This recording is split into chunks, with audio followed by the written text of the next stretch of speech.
Doom scrolling was leading me away from God, so I deleted Instagram. In the news and in the media, it feels like now all you see is people backstabbing their fellow man or people losing their lives and suffering in wars. Now, what makes bad go to worse is that an hour later, at any given time after watching the news, you open your phone and you start to see memes about this kind of stuff. And the dangerous thing about these kinds of memes is that they invite you in as the viewer to start laughing too.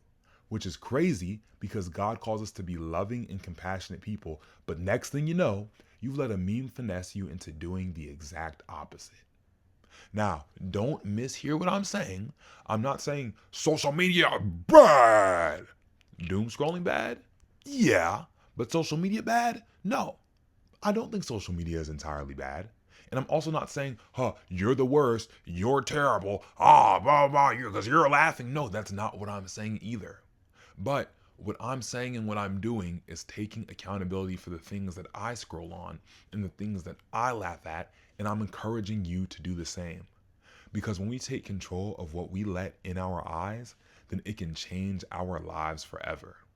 As a matter of fact, I know that it's changed the last week of my life. So let's talk about it.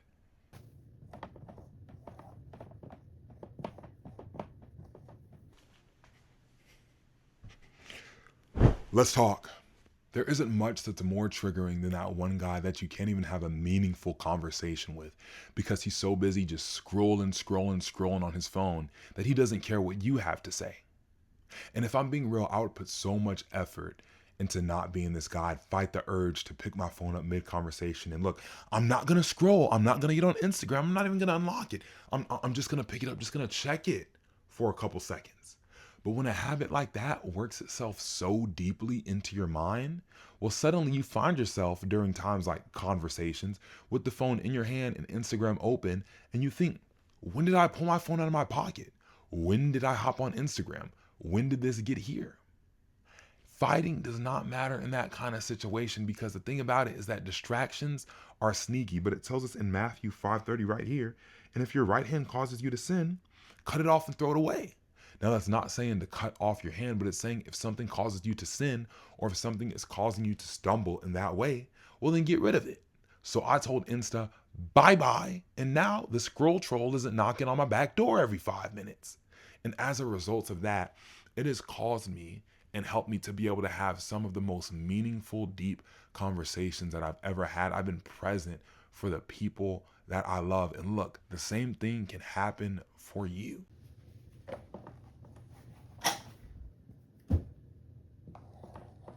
You ever wake up and tell yourself Gen Z's favorite lie? You know the one. I'm just gonna go on TikTok for 5 minutes. I just woke up, I'm gonna grab my phone from the bedside table, and I'm just gonna check TikTok or your preferred doom scrolling platform for 5 minutes. But then all of a sudden, it's been an hour that you've spent, and you're like, oh my goodness, I need to wake up and be productive with my day. But no, now you can't do that because here comes your great pal, brain fog, that you know oh too well from scrolling. Brain fog stopping you from doing it. I would find myself in this situation all the time, not being able to think, feeling demotivated, feeling tired because I scrolled and prioritized that unknowingly over everything else that I needed to do. But it got to a point to where I had to ask myself, like I had to look myself in the mirror and say, hey, aren't you the guy who said he wanted to tell the world about God? Aren't you the guy who says he wants to start all of these businesses to help people out? Like, isn't that you? Because brother, you're not acting like it at all. But the great thing is that none of that mattered when I got rid of that cheap dopamine and I kicked it to the side. And now I found myself able to be productive and lock in like I wouldn't have been able to believe. See, when you get those distractions, again, when you get the distractions out of your way, it allows you to focus and lock in such a way to where you can start going about things. You can start getting stuff done.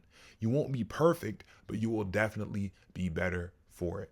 All because you deleted that app. So if you leave this video having heard anything I said, hear this.